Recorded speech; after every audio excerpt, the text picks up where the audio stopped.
The forgotten beast of the valley was silent, silent in a way that made even the wind seem afraid. For centuries, the villagers whispered of the beast that slept beneath the broken cliffs, an alien dragon that had not spoken in 200 years. Children were warned never to wander near the ruins. Old hunters swore they heard its breathing in the night, and travelers passed quickly, eyes fixed to the road. But one human, a wanderer named Daniel, did not turn away. He had come from far across the stars, searching for something more than treasure, more than adventure, something that felt like truth. Legends of the dragon had reached him in a dusty tavern, where men spoke of a creature with eyes like burning suns and wings large enough to cover villages. They said the dragon had once spoken, once ruled the skies with wisdom, but had fallen silent after a great betrayal. No one alive had ever heard its voice. No one dared to draw near. On the first night in the valley, Daniel set up a small fire, the flames too weak to push back the heavy shadows. The cliffs rose like jagged teeth, and at their heart lay the ruins of a temple built before human memory. Every stone was cracked, carved with symbols that glowed faintly under the moon. As if the past itself refused to die, the ground trembled slightly, just enough for Daniel to feel it under his boots. He stopped breathing for a moment, then looked around. The villagers had been right. Something alive was here, something ancient. The silence was heavy, pressing down on him like a weight, and he could not shake the feeling that unseen eyes were fixed on him. Yet he did not run. Daniel walked deeper into the ruins, his lantern shaking in his hand. He saw broken chains scattered on the stone floor, links thicker than his arm, each one burned black. The marks told a story of power once caged, of strength bound for centuries. He knelt, touching one of the broken links, and the metal was warm as if the chains had only recently been broken. Then he heard it, the sound of breath, low, deep, and endless. It rolled through the ruins like thunder under stone, a rhythm steady and alive. Daniel froze, heart hammering in his chest, his lantern flickering as though the air itself trembled. In the corner of the temple, shadows shifted, and something vast stirred. The dragon lay there, half hidden by broken walls and moss that had grown thick over centuries. Its scales glimmered faintly under the moon, not silver, not black, but a strange blend of both, as if light itself could not decide what it saw. Its eyes were closed, lids heavy like stone doors. But when Daniel stepped closer, one eye opened, a golden slit, burning faint but bright enough to pierce into the bone. He did not speak at first, his throat dry, his body screaming at him to flee, but his feet refused to move, held in place by something more than fear, something like wonder, the dragon's. I studied him in silence, unmoving, unblinking. It was like standing before a mountain that was alive. The villagers had said the beast had not spoken for 200 years. They said it was cursed, that its tongue was locked by the gods. Looking into that golden eye, Daniel felt it was not a curse at all. It was sorrow. The kind of sorrow so deep it had turned into silence. The dragon shifted slightly, dust falling like rain from its massive wings. The ground shook, small stones sliding across the temple floor. Daniel raised his lantern higher, and for the first time he saw the chains still wrapped around the dragon's legs. They were cracked but unbroken, glowing faintly with alien runes. The beast was not free, not truly. It had been waiting through centuries of silence. Daniel's breath caught in his chest as he realized what he stood before. This was not a monster. This was a prisoner. The dragon's eye closed again, as if dismissing him, as if tired of yet another creature come only to stare and fear. The silence returned, but it was heavier now, filled with unspoken words. Daniel lowered his lantern, his voice trembling as he whispered into the dark, "I am not afraid." The sound of his words echoed faintly against the stone. For a moment, nothing moved. Then the great beast let out a single long breath, warm enough to stir Daniel's hair and make the fire flicker low. It was not a growl, not a threat. It was almost a sigh, as if the dragon had been waiting, listening, and for the first time in 2 centuries had heard something different. The night deepened. Shadows swirled, and Daniel felt a truth heavy in his heart. The forgotten beast was not gone. It was only waiting for someone to speak the words it had longed to hear. And he knew then that his journey had only just begun. The chains of silence morning never came gently to the valley. It arrived heavy with mist, clinging to every broken stone and branch like a warning. Daniel woke with his back against the ruined wall. The fire had gone cold, and yet the memory of last night's breath, that long sigh from the dragon, still warmed his mind. He had not imagined it. He could still feel the weight of that golden eye on him, still hear the sound of chains groaning when the beast shifted. The villagers were wrong. The dragon was not dead, not silent by curse. It was alive, and it was waiting. He rose, stretching stiff muscles, and looked once more toward the dark corner where the beast lay. The mist wrapped around it like a shroud, but Daniel could see the rise and fall of its chest. Slow, patient, eternal. He swallowed, his throat dry, and stepped closer. The broken temple floor groaned under his boots, stones cracking like old bones, but he walked on. Drawn forward by something stronger than fear, the dragon moved again. Not much, just the slow curling of one claw, massive enough to crush him in a blink. The sound of stone grinding beneath that claw echoed through the ruins, making Daniel pause mid-step. He could see now, more clearly in daylight, that its legs were wrapped in chains unlike anything he had ever seen. They were not made of iron or steel, but of some alien alloy. Glowing faint blue at the edges, runes etched deep into the links. Every rune seemed alive, pulsing faintly, like veins filled with light instead of blood. Daniel crouched near one of the chains, keeping a respectful distance. The links were thicker than his arm, yet cracked in places, as though the beast had struggled for centuries. The ground around them bore the marks of fire, claws, and rage. This was not just a prison of metal, it was a prison of memory, a cage made to break not only the body, but the will. The dragon's eye opened again, that golden slit narrowing as it studied him in the daylight. Its gaze was heavy, old, filled with storms that had never passed. Daniel felt his knees weaken, but he forced himself to hold the gaze, refusing to look away. "I know you can hear me," he whispered, his voice unsteady but determined. The dragon did not move, only blinked slowly, and then lowered its head back against the stone. The silence returned, not empty but full of meaning. It was as if the creature was saying words are useless. Time has taken them. Daniel clenched his fists, anger stirring in his chest, not at the dragon, but at the unseen ones who had left it like this. Who would bind such a being, strip away its voice, and bury it in silence for centuries? He remembered the villagers' tales of alien conquerors, how they had once swept across the stars, enslaving worlds and breaking every spirit that defied them.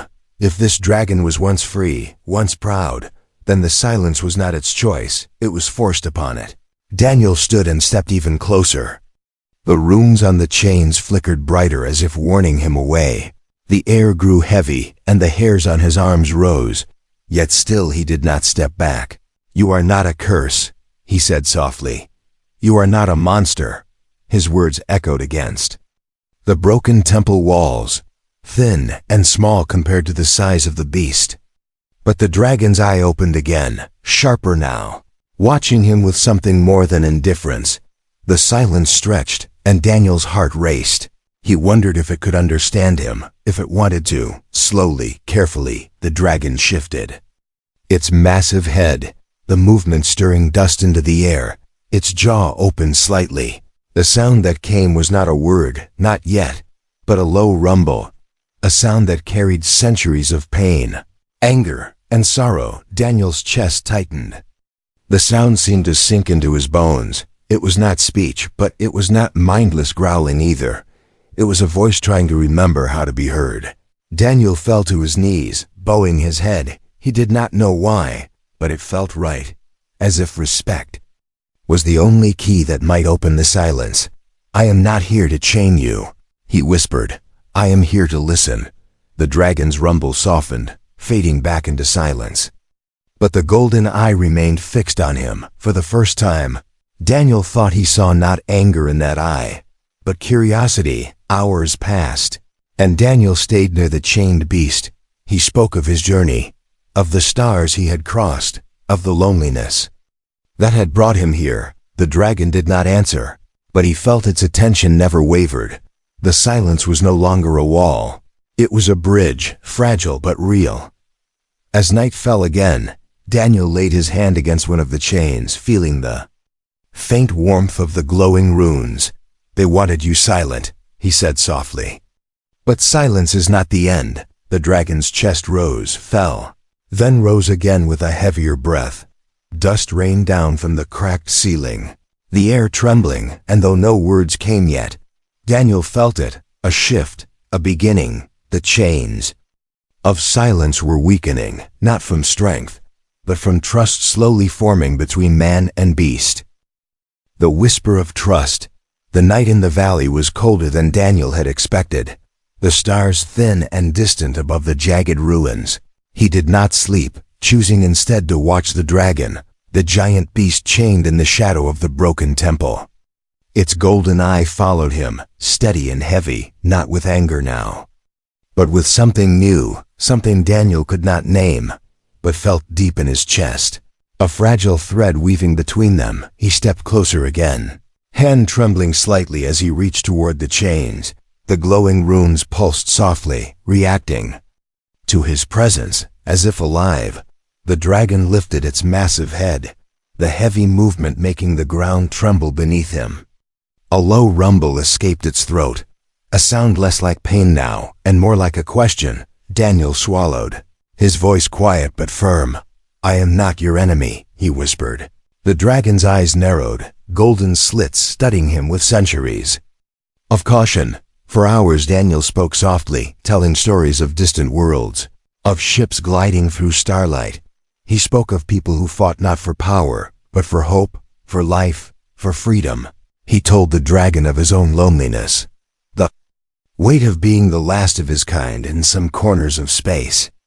And with each word, the chains pulsed faintly, as if listening, understanding, even acknowledging his presence.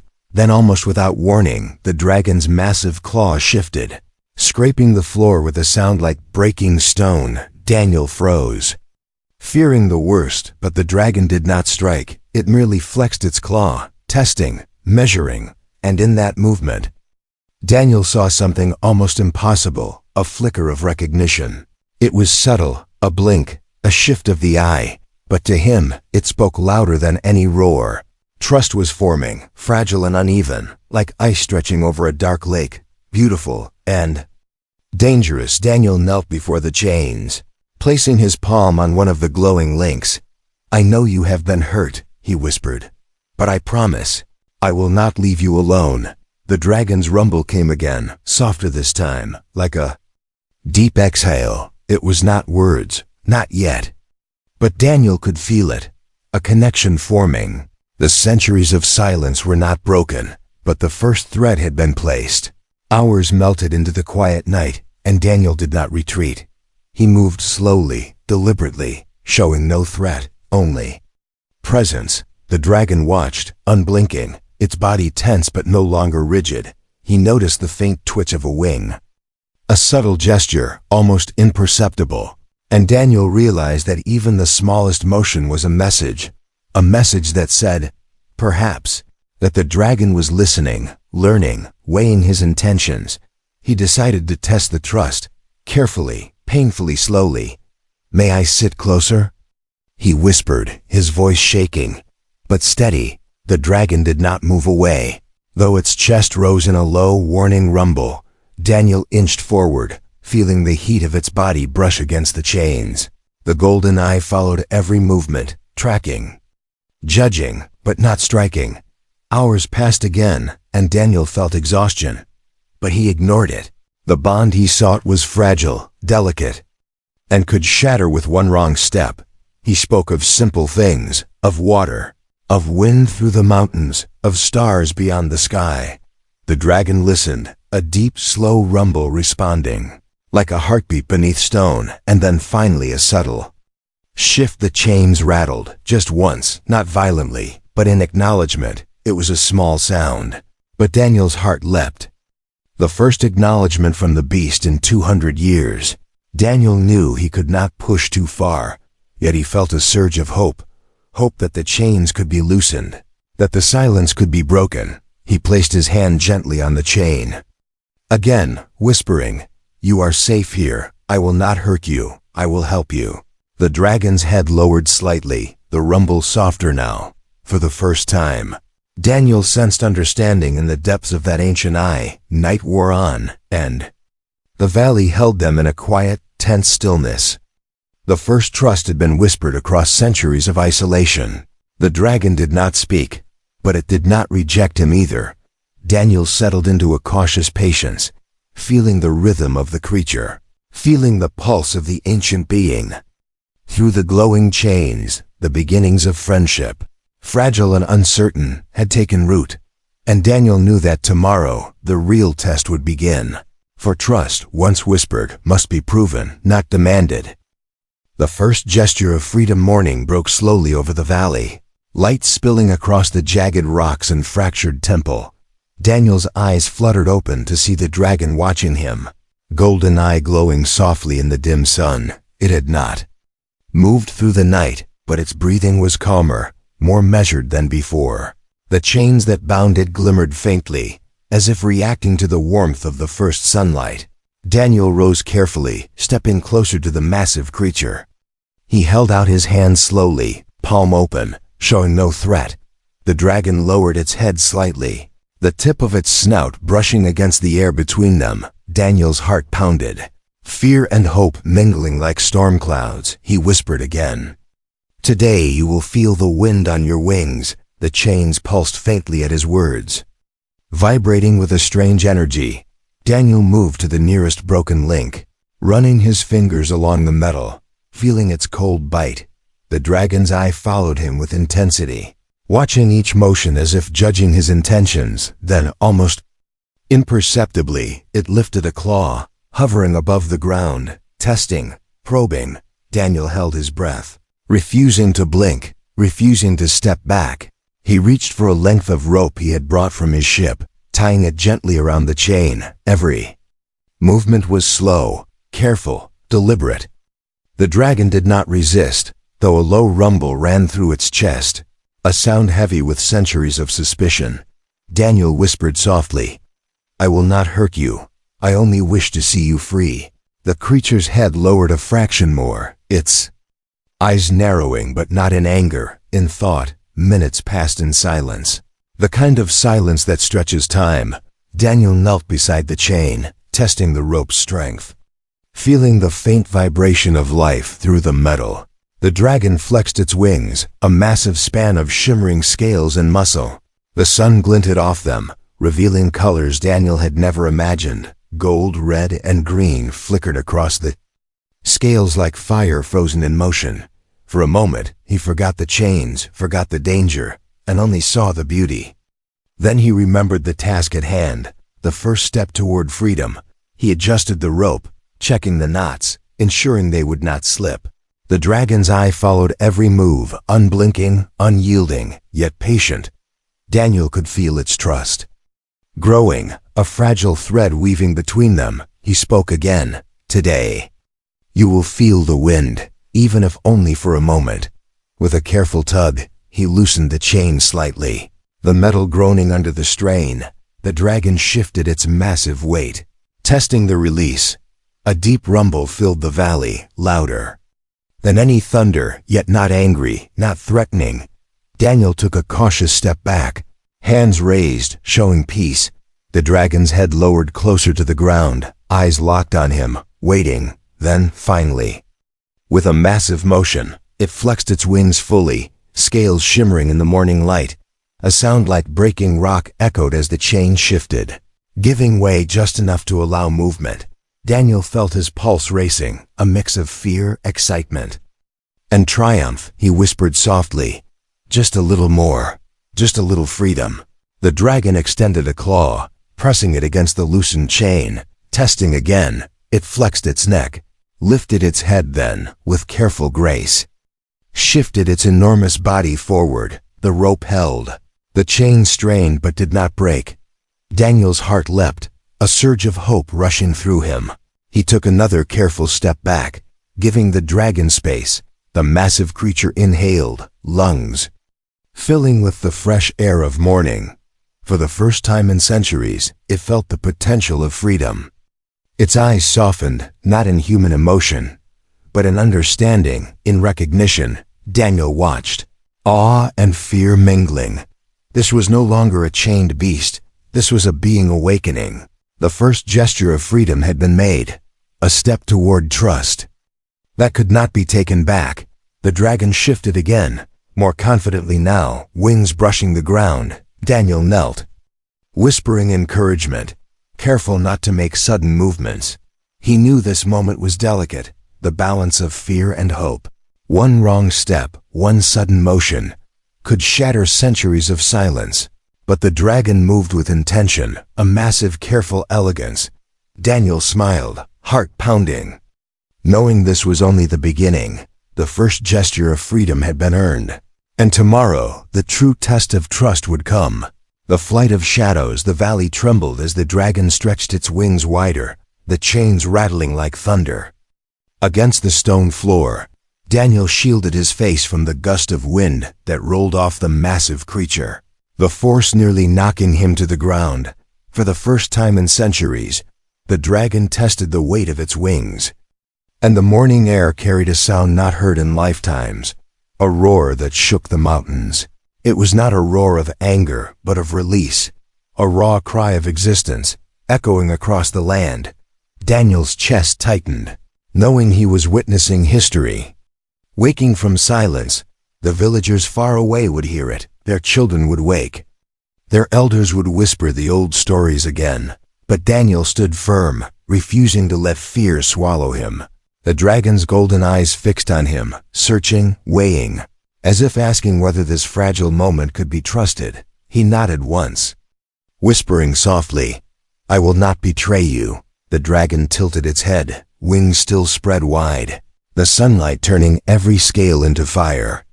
Then, with a sudden violent motion, it leapt upward. The chains snapped taut, glowing runes flaring with sharp light, pulling the beast back down with a crash that sent dust and stone flying. Daniel stumbled, coughing, eyes watering from the storm of debris. But even through the chaos, he saw the dragon lift its head again. Defiance burning in its eyes. It was not defeated, not anymore. It had tasted the air again, and the memory of freedom had returned. The runes pulsed brighter, almost mocking, their light searing against the dragon's scales. The creature growled, low, wings folding tight against its body. Daniel stepped forward, his voice steady, though his heart thundered in his chest. "They made these chains to hold your body, but not your spirit," he whispered. The dragon's gaze shifted toward him, its eyes glowing with quiet fury, but not directed at him. At the chains, at the prison itself, Daniel placed his hand once more against the links, heat prickling his skin. The metal hummed like a living thing, feeding on the dragon's struggle. He pressed harder, ignoring the burn, whispering, "These will not hold forever, not while you remember who you are." The dragon's chest expanded with a deep breath, exhaling heat that made the air shimmer. The ruins quaked, cracks running along the floor as if the earth itself responded to its will.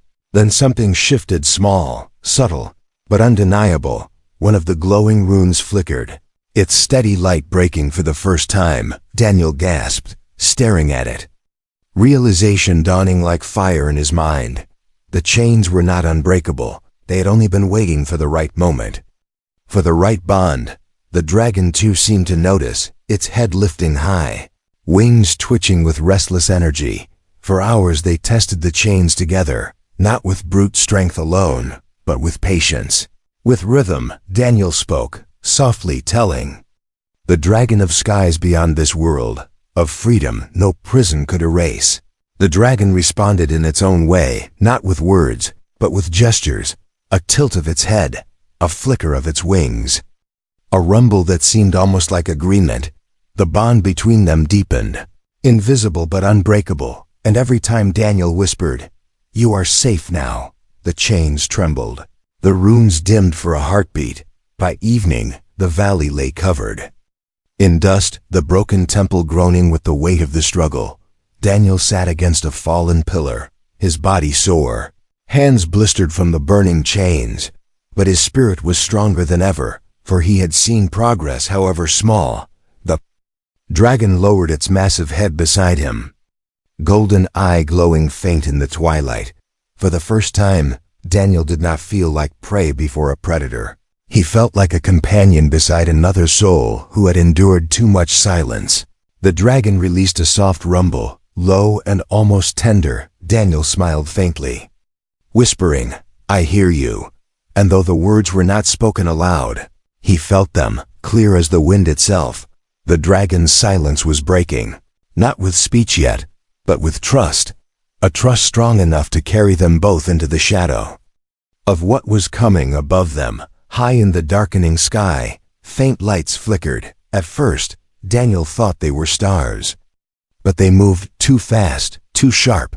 His heart sank, realization cut in cold ships. Not human, not friendly. The enemy had returned, drawn by the stirrings of the beast they thought forever silenced. The dragon lifted its head, eyes narrowing, wings twitching restlessly, sensing what Daniel already knew. The first flight of freedom had begun, but the shadow of war was already on the horizon. And this time, the galaxy would hear the dragon's voice, not in whispers, but in fire. The return of the enemy. The night sky was no longer calm. Faint specks of light moved across the heavens, sharp and deliberate. Daniel watched from the ruins, his breath caught in his chest, knowing they were not stars. The dragon raised its head, golden eyes narrowing as if it remembered this sight too well. Alien ships, sleek and merciless, slipped through the clouds like knives, their engines humming low across the valley. For 2 centuries they had left this place untouched, thinking the beast chained, silenced, forgotten. Now they were returning, drawn by the tremors of its awakening. Daniel clenched his fists, a storm building inside him. He had promised the dragon safety, yet the threat was already here, descending. From the stars, the dragon exhaled a deep breath, smoke curling from its jaws.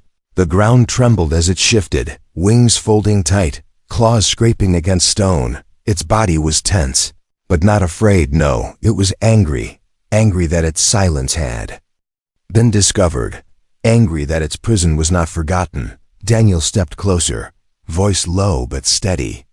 "They will not take you again," he whispered. The dragon's eye flickered toward him, a spark of recognition. It was not words, but it was an answer. The chains glowed brighter, runes reacting as the alien ships descended lower. Searchlights cut across the valley, beams of white light striking the ruins. Shadows danced wildly as the hunters began their approach. Daniel's heart pounded. He had no weapon, no army, only his voice, only the fragile trust he had earned. He placed his hand against the warm metal of the chain, ignoring the sting. "You are not alone anymore," he said, louder this time, letting his words echo against the broken temple walls. The dragon shifted, eyes burning brighter, smoke thickening in its throat. The first chain cracked under the strain, a sound like thunder splitting the mountain. The aliens above must have heard it, for one of the ships fired a warning blast into the ground. The explosion lit the valley in fire, stone shattered, dust rose in clouds. Daniel fell to his knees, ears ringing, yet he looked up defiant. The dragon roared, the sound ripping through the night, louder than the blast, louder than the engines. For the first time in 200 years, its voice shook the world. The roar carried pain, rage, and something more: freedom. The alien ships wavered in the air, their formation breaking for a moment. Daniel rose again, staring at the beast, feeling his chest burn with awe. This was not just a dragon, not just an alien creature. This was a force of life that no chain could hold. The ships opened fire, streaks of energy slamming into the ground. carving molten scars through the stone. The dragon curled its wings tight, shielding Daniel with its massive body. The air filled with smoke and ash, but through it all, the golden eye stayed fixed on him. Daniel shouted above the chaos, "You are safe now, fight. Show them you are still alive." The dragon exhaled, fire igniting in its throat, scales glowing like molten metal. With one violent motion, it pulled. The chain around its leg snapping into shards, runes bursting into sparks. The ground shook with the force of its release. Dust raining down from the shattered cliffs, the dragon unfurled its wings, the span so wide it blotted out the lights. Above, its roar came again, not of sorrow this time, but of power, of defiance. The ships trembled in the sky, their pilots no longer hunters, but prey. Daniel stumbled back, eyes wide, heart racing with both fear and triumph. The dragon stepped forward, wings beating once, sending a storm of wind through the ruins. Its voice rumbled low, almost like words. Though broken, struggling, Daniel listened, leaning closer, hearing faint syllables through the thunder. Not clear, not strong, but enough. Safe, it rasped. The first word in 2 centuries. His eyes filled with tears, his heart soaring. The beast had spoken. Even if only one word, it had chosen to speak to him, above them. The enemy ships regrouped, their lights burning brighter, their weapons charging again. But Daniel no longer felt fear, for he was not alone. The dragon's voice had returned. And with it, the galaxy would tremble, the valley burned, the night shook with fire and fury. But at the center of it all, a human and a dragon stood side by side. And Daniel knew this was no longer just a fight for freedom. It was the return of a legend, the rebirth of a voice that would not be silenced again. The sky of freedom, the valley blazed with fire, the ruins of the ancient temple glowing red under the storm of alien weapons. The air was thick with smoke and dust, the ground cracked and broken. Yet at the heart of it stood the dragon, its wings spread wide, its chains falling away one by one. Daniel stood beneath it, his body trembling, not from fear, but from the sheer force of the moment. He had seen legends whispered into life. He had heard a voice thought lost for 2 centuries, and he knew now that nothing could silence it again. The alien ships circled above, their engines screaming like angry insects, beams of white light slashing through the night. Their pilots thought themselves hunters, but now they were afraid of the roar that had shaken their hearts, afraid of the fire that burned in the dragon's chest. The beast inhaled deeply, the air glowing with heat as smoke curled from its jaws. Daniel pressed his hand against its scales, whispering once more, "You are safe now, you are free." The golden eye turned toward him, and for a heartbeat, he felt the weight of an ancient bond, a bond older than empires. Then, the dragon leapt, wings beating once, twice, lifting its enormous body into the sky. The chains shattered completely, glowing shards falling like stars across the valley. Daniel clung to the ridge of its neck, holding on with every ounce of strength. The wind tore at him, fierce and wild, but his spirit soared higher than fear. Below, the valley shrank, and above, the alien ships scrambled into formation. The night sky became a battlefield, shadows and fire colliding between the stars. The first ship dived, its cannon spitting fire. But the dragon twisted mid-air, a motion impossibly graceful for its size. Its wings cut through the smoke, and then it exhaled, a torrent of flame. Hotter than the sun itself, the ship exploded in a bloom of fire, debris scattering across the darkness. Daniel shielded his face, the heat fierce, yet his heart roared with triumph. The other ships opened fire, beams of light streaking past them, tearing the air apart. But the dragon's movements were sharp, alive, unchained. It had remembered the dance of war, the rhythm of the sky. Every beat of its wings was thunder. Every roar was a promise, and Daniel, though only a man, was part of it, bound not by chain but by trust. He leaned low against its scales, shouting against the storm, "Together we will not fall. The dragon answered with a roar that shook the stars. Two ships broke formation, diving from both sides, weapons flaring. Daniel's breath caught, certain it would be the end. But the dragon spun, wings folding, body twisting in midair. Fire erupted from its jaws, splitting across the sky, catching both ships in a storm of light. They fell burning, crashing into the mountains below. The last of the hunters hesitated, their formation faltering. Fear spread through their ranks, not fear of the human, but of the voice they had tried to erase. The dragon roared again, its sound rolling across the heavens, and Daniel realized the roar was no longer just sound, it was speech, broken, rough, but words taking shape. Safe, it growled, then louder, stronger, free. Daniel's eyes filled with tears, his voice breaking as he shouted, "Yes, free." The dragon's fire lit the sky once more, and the last ships fled, engines burning as they disappeared into the stars. The night grew quiet, save for the beating of colossal wings. The battle was over, the silence shattered, the sky reclaimed. The dragon circled high above the valley, wings gliding effortlessly now. Daniel clung to it, his heart steady, knowing he had kept his promise. The golden eye turned back toward him, not with suspicion, not with sorrow, but with trust. Its voice rumbled low, heavy with meaning. No chains, no silence. Not again, Daniel nodded, whispering. Not while I live. They soared higher, above the smoke, above the broken ruins, into the endless horizon. The stars stretched out before them, bright and eternal, no longer distant. The dragon's roar carried across the heavens, no longer a cry of pain but of triumph. And for the first time in 2 centuries, the galaxy heard it again, the voice of a legend reborn. The forgotten beast was forgotten no more. The human who whispered trust had given it back its voice. Together, they had broken chains, shattered silence, and claimed the sky. And as dawn rose beyond the mountains, painting the horizon gold, Daniel knew this was not the end. It was the beginning of a new story, one where man and dragon would fly side by side, not in silence, but in freedom.